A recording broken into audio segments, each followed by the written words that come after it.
Hello students, this is Vinita Singh from St. Xavier School Nalia, and today we are going to discuss class 10 chapter number 6 life process. Okay, so before starting, let's get some introduction. Okay, so what is the criteria to decide whether something is alive or not? Okay, so the most important criteria to decide whether something is live is its movement. Okay, so all the living organism, all the living things move without the help of any external help. Some movements are easily visible, like the movement of the body parts. Okay, movement of your hands, movements of your legs, and movement of your eyes. This is easily visible. Okay, but some movements are not easily visible, like our molecular movements. Okay, the molecular movements in cells and tissues. Okay, so that is the movement of cells and tissues. The molecular movement of cells and tissues is necessary for all the life process. Okay, so what is life process? Life process are the basic process in living organisms which are necessary for maintaining their life. The basic life process are the nutrition, respiration, transportation, and excretion. And guys, in this chapter, these four systems, according to life process, including in your life process, we are studying in this chapter. Okay, in digestive system, respiration system, transportation system, and excretion system. Okay, it's included. It's also have the molecular movement. Okay, so let's discuss all the topics. Firstly, in this video, I'm just gonna describe only the digestive system. Rest of the system I will explain in next video. Okay, so what is nutrition? As per you already studied in your previous classes also, the taking of food by any organism or its utilization by the body is known as nutrition. Okay, for our life process, if we are taking food and we are utilizing it to by utilized it by our body, then this process is known as nutrition. Okay, respiration process is a process by which food is burned in the cell of the body with the help of oxygen to release the energy. Okay, जब oxygen food आता है उसका consumption जो करते हैं हम लोग oxygen की हेल्प से, तो उससे और फिर जब उसमें एनर्जी रिलीज होती है तो वो होता है हमारा respiration. Okay, then transportation is the process by which food, oxygen, water and waste products are carried from one part of the body to the other. Okay, transportation means you can easily clarify it कि transport ही हो रहा है, किसी चीज का transport की ही यहाँ पे बात हो रही है. तो हमारे जो फूड हो गए, हमारा जो ऑक्सीजन हो गया, वाटर हो गया, हमारे वेस्ट प्रोडक्ट होते हैं, तो वो सब जो है एक पार्ट से अगर बॉडी के दूसरे पार्ट तक पहुंचाए जाते हैं तो वो होता है transportation system. Okay, and excretion system is the process by which waste product are removed from the body. Okay, remove कर दिया जाता है हमारी बॉडी से. And these systems and these processes are very important. Studied well, please. Okay, so first one is nutrition. What is nutrition? So I already explained the process of taking food by any organism is known as nutrition. Okay, the process of taking food and the utilization by our body and to build the body, for growth of our body, to repair the damaged part of the body, and for getting the energy. So nutrition is very important. So there are two types or two modes of nutrition. Okay, autotrophic nutrition and heterotrophic nutrition. Autotrophic nutrition is a nutrition in which organisms prepare their own food from the simple inorganic substances like carbon dioxide and water in the presence of sunlight and chlorophyll. Okay, all green plants and some bacteria, like in photosynthesis process also included in this type of nutrition. Okay, तो carbon dioxide, सारे inorganic substances जो है, carbon dioxide, water, sunlight, chlorophyll, इन सब की presence में जो organism अपना खाना खुद ही बना लेते हैं उनको बोलते हैं हम लोग autotrophic nutrition. And the heterotrophic nutrition is the nutrition in which organism get their food directly और indirectly from the plants. Okay, so all the animal fungi and some bacterias, okay, human beings also, all are included in this type of mode of nutrition. Okay, heterotrophic nutrition. So there are further heterotrophic nutrition is divided into three parts: saprophytic, parasitic and holozoic nutrition. So what are they? Saprophytic nutrition is a nutrition in which organisms get their food from the dead and decaying organisms. They break down the food material outside their body and then absorb it, like mushroom, bread mold, yeast, some bacteria. Okay, तो saprophytic nutrition वो होते हैं जो dead and decaying part जो होता है, जो dead हो चुका है या खराब हो चुका है, उस पे अपना क्या करते हैं, अपने फूड मटेरियल्स को आउटसाइड में क्या कर लेते हैं, पहले उसको ब्रेक डाउन कर देते हैं, देन उसको एब्जॉर्ब कर लेते हैं, लाइक मशरूम, ब्रेड माउल्ट जो होते हैं, तो ये ईस्ट हो गया, कुछ बैक्टीरिया हो गए, तो यही सारे किस में आएंगे, सैप्रोफिटिक न्यूट्रिशन में आएंगे, saprophytic heterotrophic nutrition. Okay, then parasitic nutrition. It is a nutrition in which organisms get their food from the living organism without killing them. Okay, आप लोगों ने देखा होगा जैसे कस्केट, orchid, tick, lice, leeches and round worm, tapeworm, plasmodium, ये कुछ ऐसे होते हैं जो कि क्या करते हैं कि आप होस्ट सेल के ऊपर डिपेंड होते हैं. ठीक है, जैसे कि यहाँ पे पिक्चर में दिखाया गया है, ये आपको बेल दिखाई गई है यहाँ पे. ठीक है, तो ये कैसा होता है कि ये किसी भी फ्लावर पे या फिर अमर बेल आपने सुना होगा, वो पेड़ पे रहती है. तो ये सारे क्या होता है, parasitic nutrition type mode of nutrition accept करते हैं, मतलब परफॉर्म करते हैं. एंड उसमें क्या होता है कि ये लोग क्या करेंगे, ये बिना हार्म किए अपने होस्ट सेल को बिना हार्म किए उनसे इस तरीके से अटैच रहते हैं कि उनसे फूड भी कंज्यूम करते रहते हैं. ठीक है, उनको किल नहीं करते हैं, हार्म तो करते ही हैं, किल नहीं करते हैं. Okay, then holozoic nutrition. It is a nutrition in which organism take food directly and then digest and absorb it. Okay, amoeba, paramecium, bird, fishes and humans. Okay, इसमें डायरेक्टली क्या होता है, अपना फूड डायरेक्टली लेते हैं, फिर उसको digest करते हैं, फिर एब्जॉर्ब करते हैं. ठीक है, then nutrition in plants, how they are performing nutrition. Okay, so I already explained, they prepare their own food, they are performing the autotrophic mode of nutrition. So there is a process by which plant prepare food by using carbon dioxide and water in the presence of sunlight and chlorophyll. And the food prepared is carbohydrate, which is stored in the form of starch, and oxygen is released in this process. Okay, and this process is known as photosynthesis, which is a very important process because without it we can't imagine our lives. Okay, so equation of this photosynthesis is 6CO2 carbon dioxide plus 12H2O water, sunlight. In the presence of sunlight and chlorophyll, it will form C6H12O6. This is carbohydrate plus 6H2O plus 6O2. Okay, बोलते हैं ना कि photosynthesis plants जो है वो oxygen देते हैं, तो किस तरीके से देते हैं, वो फोटोसिंथेसिस के प्रोसेस के दौरान क्या करते हैं, ऑक्सीजन गैस रिलीज करते हैं, और कार्बन डाइऑक्साइड जो कि हम लोग रिलीज करते हैं, तो उसको क्या कर लेते हैं, वो जो हम लोग एक्सेल करते हैं उसको वो इनहेल करके वो यूज में लेते हैं अपने खाना बनाने के. Okay, understood.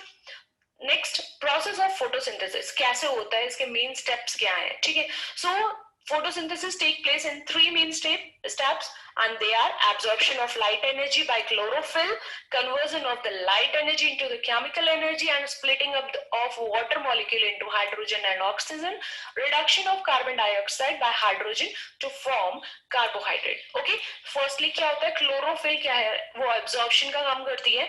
वो क्या करेगा, लीव्स में होती है chlorophyll, ग्रीन कलर जो होता है, ग्रीन पिगमेंट जो होता है वो chlorophyll की वजह से ही होता है प्लांट्स में.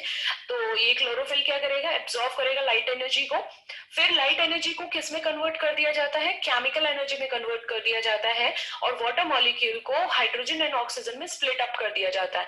ओके, उसके बाद में रिडक्शन होता है कार्बन डाइऑक्साइड का हाइड्रोजन के थ्रू, और वो क्या बना लेता है, carbohydrate. Okay, so here you can see in this picture, in leaves there are chlorophyll, green pigment which can absorb the light energy and it will convert it into the chemical energy. ठीक है, light energy, carbon dioxide and water, it is used and then it form glucose and oxygen is released as a byproduct. Okay, so what is chlorophyll? We are mainly many a time we discussed in earlier chlorophyll.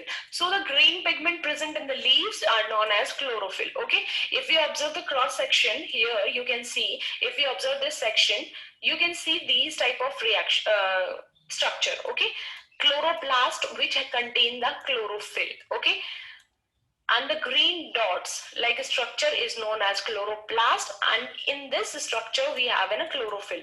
Okay, so this is the structure of this one. Okay, So here you can see the outer layer, inner layer, middle membrane. Okay, then this is granum. Okay, thylakoids जो होते हैं वहाँ पे, ठीक है, granum होता है यहाँ पे, lamella होता है, ये stroma हो गया, ठीक है, जहाँ पे aqueous fluid होता है ज्यादातर, lumen हो गया, जो कि किसके अंदर होता है, thylakoid के अंदर क्या भरा हुआ रहता है, lumen. Okay. Then stomata. Stomata are the tiny pores present in the leaves through which exchange of gases take place. Okay, stomata के थ्रू ही क्या होता है, ये बहुत बार पूछ लिया जाता है stomata का, तो प्लीज इसके डायग्राम भी पूछ लिए जाते हैं. Read it very well. Okay, study it very well. So tiny pores present in the leaves through which exchange of gases take place is known as stomata. Okay, and each stoma has a pair of guard cells. Okay, you can see here, ये होते हैं इसके guard cells. ये green green जो दिख रहे हैं आपको, ये इसके guard cells होते हैं, and यही कंट्रोल करते हैं स्टोमेटा की opening and closing. Okay, when the water comes to the guard cell it swell up. Okay, जब भी पानी आएगा तो ये स्वेल हो जाएंगे, एंड द पोर्स जो है इसके वो ओपन हो जाएंगे, and when the guard cells lose water it shrinks and pore closes. Okay, pore close हो जाएंगे और ये श्रिंक हो जाएगी. ठीक है, समझ में आया. और ये नॉर्मली क्या होता है, दिन के टाइम में in the presence of sunlight क्या रहता है, स्टोमेटा जो है वो नॉर्मली ओपन रहता है, क्योंकि उस टाइम पे फोटोसिंथेसिस प्रोसेस चलती रहती है, एंड वाटर का एब्जॉर्प्शन भी चाहिए इसीलिए. Okay. Then nutrition in animals. So firstly we will discuss the nutrition in amoeba. So you all very well aware about it. So amoeba is a unicellular animal living in the water. It takes in food by forming the finger-like projection called pseudopodia and forms a food vacuole. And inside the food vacuole, the food is digested and absorbed, and the undigested food is then sent out through the surface of the cell. Okay. So here you can see in these pictures, ये amoeba cell है. Okay, organism है आपका, unicellular organism जिसको बोलते हैं.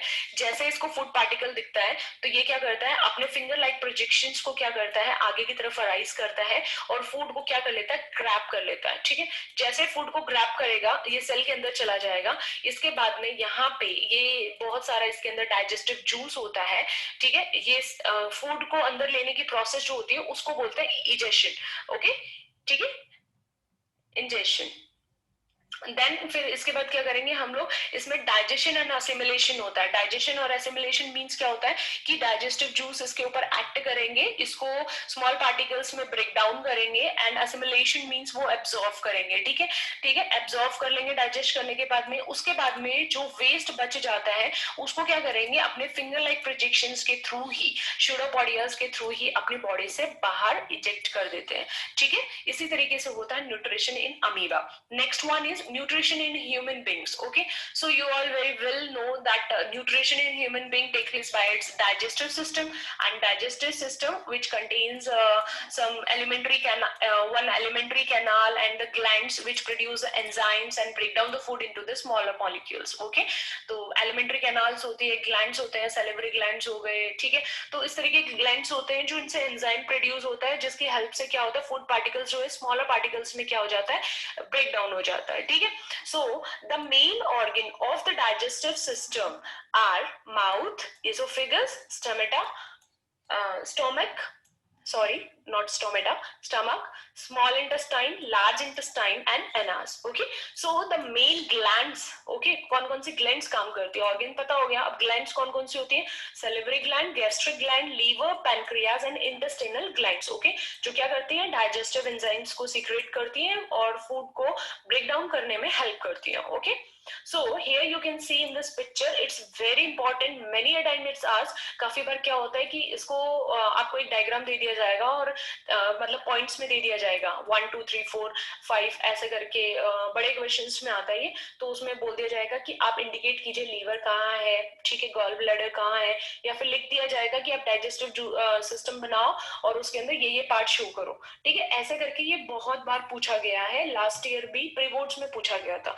ठीक है, so it's an सेलिब्री glands होते हैं माउथ के अंदर. ठीक है, जैसे ही माउथ से आप फूड इंजेक्ट करते हो तो उसके बाद में क्या होता है, इसोफेगस में जाता है, oesophagus will transport it into the stomach. Here it's some HCl and some gastric juices act on it.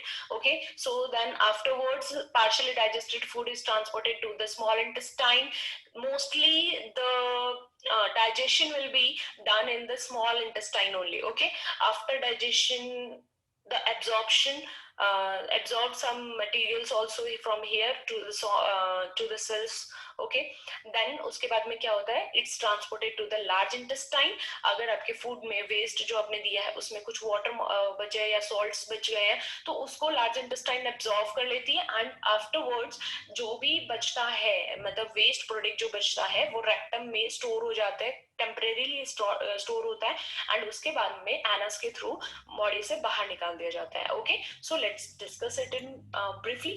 Okay, in the mouth. So the food is broken down into the smaller particles by the teeth and mixed with the saliva from the salivary glands, and saliva contain the enzyme salivary amylase which convert the starch into the sugar, and then the food passes through the esophagus into the stomach. Okay, understood? Saliva जो होता है food particles जैसे ही आते हैं मुंह के अंदर, जैसे ही आप food को लेते हो उसी टाइम पे वो ब्रेक डाउन हो जाते हैं स्मॉलर पीसेस में, क्योंकि टिथ से हम लोग उसको चेंज करते हैं, मैकेनिकल डाइजेशन बोलते हैं उस चीज को. ठीक है, एंड फिर जब उसमें सलाइवा ग्लैंड सलाइवा वगैरह जब मिक्स हो जाता है तो वो केमिकली डाइजेशन होना शुरू हो जाता है उसका. ठीक है, समझ में आ गया? Two types of digestion, mechanical and chemical. Okay, मुंह से हम तोड़ रहे हैं फूड को वो मैकेनिकल डाइजेशन है. केमिकल डाइजेशन जब हम लोग उसमें हमारे ग्लैंड्स वगैरह एक्ट करना, एंजाइम्स वगैरह एक्ट करना शुरू कर देते हैं, वो हो जाता है हमारा केमिकल डाइजेशन. ओके, सलाइवा के अंदर कुछ एंजाइम होता है, कौन सा? Salivary amylase enzyme. ओके, वो क्या करता है, जो खाना होता है स्टार्च को उसको शुगर में कन्वर्ट कर देता है. ठीक है, देन वो फूड जो है इसोफेगस की तरफ ट्रांसफर किया जाता है, इसोफेगस से होते हुए डायरेक्ट वो कहाँ पहुंचता है? स्टमक में. ओके, तो in the stomach gastric glands gastric juice present करेंगी. ठीक है, वहां पे प्रोड्यूस करेंगी, और जिसके अंदर कौन कौन से एंजाइम होते हैं? Pepsin, hydrochloric acid and mucus, ये तीनों उस पर काम करते हैं. पेप्सिन क्या करता है? प्रोटीन को ब्रेक डाउन करने का काम करेगा. एचसीएल हाइड्रोक्लोरिक एसिड क्या करेगा? एसिडिटी मेंटेन करने का कोशिश करेगा. एंड पेप्सिन जो काम कर रहा है मतलब ब्रेक डाउन ऑफ प्रोटीन कर रहा है तो उसकी उसमें हेल्प करेगा. ओके, एंड म्यूकस जो होता है वो क्या करता है? वॉल जो है उसके अंदर मतलब स्टमक की जो वॉल है, ठीक है, वहां पे उसकी एसिडिटी को मेंटेन करने का काम करता है. ठीक है, then the food passes into the small intestine, उसके बाद ये स्मॉल इंटेस्टाइन में चली जाती है. ठीक है, अपर पार्ट जो होता है स्मॉल इंटेस्टाइन का उसको बोलते हैं डियोडेनम. ओके, तो वहां पे फूड जो है वो बाइल जूस किससे मिलता है? हमें लीवर से. एंड पैनक्रियाटिक जूस किससे मिलता है? पेनक्रियाज से. Okay, understood? लास्ट टाइम मैंने कंट्रोल एंड कोऑर्डिनेशन में आपको बताया है, लीवर से हमें बाइल जूस मिलता है एंड पेनक्रियाटिक जूस मिलता है पेनक्रियाज ग्लैंड से. ओके, सो बाइल क्या करता है? ये फैट को ब्रेक डाउन करने का काम करेगा, छोटे छोटे स्मॉल ग्लोब्यूल्स में उसको क्या कर देगा? ब्रेक डाउन कर देगा. एंड पेनक्रियाटिक जूस क्या करता है? Enzymes like trypsin and lipase secret करता है. ट्रिप्सिन क्या करेगा? प्रोटीन को ब्रेक करेगा. लाइपेज क्या करेगा? फैट को ब्रेक करेगा. अंडरस्टूड? इतना आपको क्लियर हो जाना चाहिए. एक एक चीज आपको नोट्स बनाते टाइम पॉइंट वाइज पॉइंट आपको लिखनी है ये सारी चीजें. Okay, and in the small intestine the glands, the walls of the small intestine produce intestinal juice. Okay, and the enzyme of the intestinal juice convert carbohydrate into the glucose, and fat into fatty acids, and glycerol and protein into amino acid. Understood? Intestinal juice convert carbohydrate into glucose. आप यहाँ देख रहे हो complex substances simpler में बदल रहे हैं. ठीक है, कार्बोहाइड्रेट को ग्लूकोज में चेंज कर देते हैं, फैट को फैटी एसिड्स में, ग्लिसरॉल एंड प्रोटीन को किस में चेंज कर देंगे? वो अमीनो एसिड्स में चेंज कर देंगे. And the wall of the small intestine जो है उसके अंदर क्या होता है? फिंगर लाइक प्रोजेक्शंस होते हैं जिनको विलाई बोलते हैं. उनके अंदर ब्लड वेसल्स होते हैं.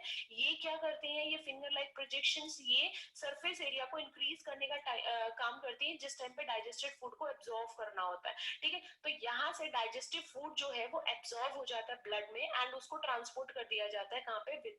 जो बाकी की सेल्स है उसमें. तो डाइजेशन एंड असिमिलेशन, ठीक है, एब्जॉर्प्शन एंड असिमिलेशन दो प्रोसेसेस होती हैं. जब डायरेक्टली स्मॉल इंटेस्टाइन से विलाई जो है वो क्या करती है? एब्जॉर्ब करती है फूड को, वो प्रोसेस होती है एब्जॉर्प्शन. और एब्जॉर्ब फूड जब ट्रांसपोर्ट होता है उसको हम बोलते हैं assimilation. Okay, and then that undigested food जो है वो कहाँ ट्रांसपोर्ट हो जाएगा? लार्ज इंटेस्टाइन में भेज दिया जाता है. एंड लार्ज इंटेस्टाइन क्या करता है? वाटर एब्जॉर्ब कर लेगा एंड वेस्ट मटेरियल्स को रिमूव कर देगा. कहाँ से? एनास के through. Okay, so that's all in this video. Okay, next in my next video I will explain respiratory system, circulatory system, and excretion system. Okay. Thank you so much.